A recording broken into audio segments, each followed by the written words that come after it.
Magandang araw! Pagkagantong panahon ay ari ang kadalasan kong binabalo. Mga pongkan at parang kiat-kiat baga sa atin. Ay habang pa-away, ako excited na dyan. Gawa na ngayon ng aming bonengkay. Year-end party baga kung baga sa atin. Ay first time ko makaka-attend ng garne. Sabi ko inang, ano kaya ang mga suotan doon? Sabi ko hanla, yain na. Ay ang importante, ako komportable. Ay alangan naman ako magtuksito pa dyan. Ay baka ako mapagkamalang pang serbidora. Oh, ay di garne na laang. Parang babagong jogging.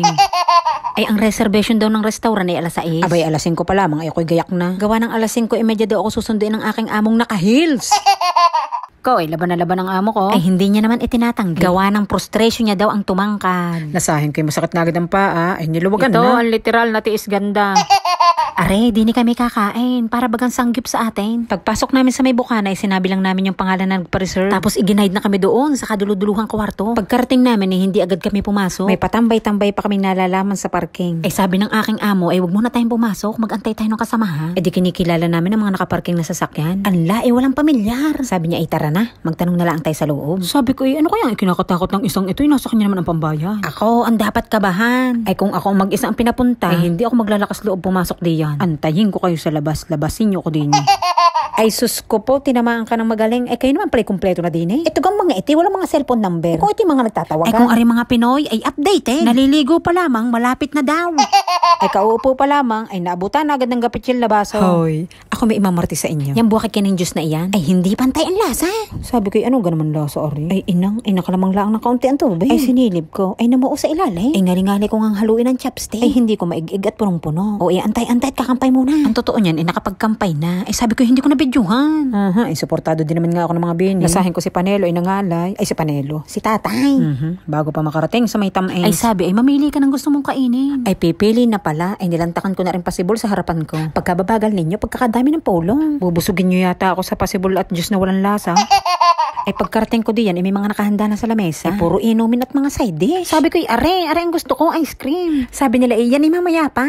Ay maya-maya pa naglabasan ng mga pagkain. Are, ang ini-imagine kong kanina pa, si tatay ay umorder ng kanin. Ay ako sana igagaya din. Alam mo naman tayo, kanin is life. Ay umorder yung isa, bibimbap daw. Ay sabi ko, yun na lang din ang akin. Oh, edi ito ko ngayon. Ay may patis pang topping sa ibabaw. Ay di lalo ng sumarap. Tapos ang lagayan niya ay parang marmol. Ay sa sobrang init niya ay natututong na yung ilalim. Ay tantanan mo na't hindi yan halo-halo. Aba? Ay subo na! Mainit pa ha? Ari sa kainang ari, marami akong natutunan. Ay sabi ng isa kong kasama, mas masarap yan kapag medyo hilaw-hilaw pa yung karne. Ay wag mong sinusunog at yan inatigas. Ay ako naman, nakakain na rin sa mga garne. Ay ayoko baga yung may dugo-dugo pa. Ay ang sabi niya, itry mo lamang. Ay di pagka hindi mo gusto, di wag nang umulit. Ay itinaray ko naman dyan, masarap siya. Pero hindi ko na inulit. Ay ako'y natatalo ng imagination ko. Ang gara ng pagkain nila, sari-sari. Gawa ng pagka kami mga Pinoy ang nakain. Ay talagang sagana sa karne. Alamat nang makakita ng mga dahon-dahon. Ay dini, puro mangkok. Mangkok. Nagpapanlaban ng gulay at karne. Tapos hindi nawawala ng sabaw. Isa pa ang napansin ko sa kanila. Nagpapanlaban din ng kwento at subo. Ay mas marami pa nga ang kwentuhan kaysa sa kain. Yung para bagang pagkakatagal na panahon na hindi nagkita. Kaya naman arin sinangag ko. Ay are, sinangag pa rin. Ay ang daming tanong, hindi na makasubo. Ay i-take out nyo na lang kaya. Ari tayo maghuntahan na lang ang maghuntahan.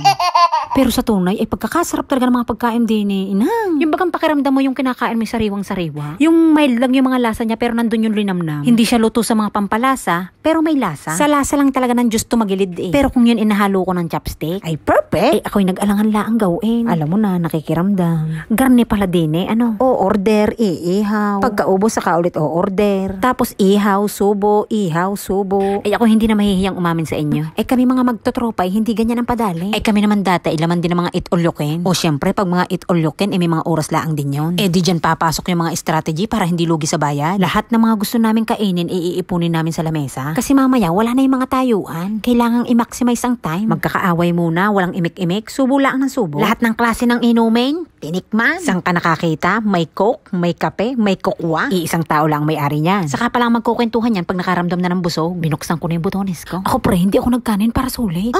Puro karne ka laang? Tigas ito ay yan Oo, mga beef yung mga pinili ko kasi mahal. Ang galing ng strategy mo Ako'y mali. Mga pinagtitikman ko yung mga drinks. Ay hindi ko na naintay mag-ihaw, pasta ang dinali ko. Bawi na lang ako sa susunod na sahod. Ay teka lamang lilinawin ko noong pa yun ha. Nung babagong salta palaang. Ay ngayon ay natuto na. Mahina na kasi ang panunaw.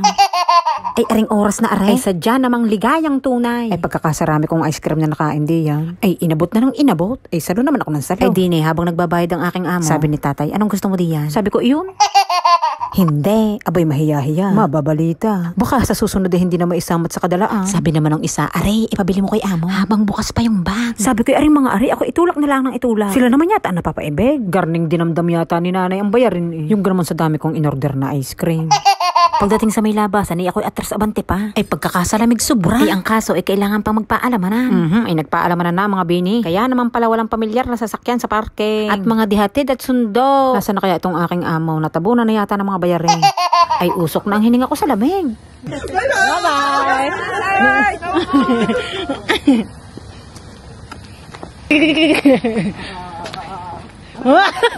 Ay siya ako magpapahatid na sa aking amo. Diyan na kayo.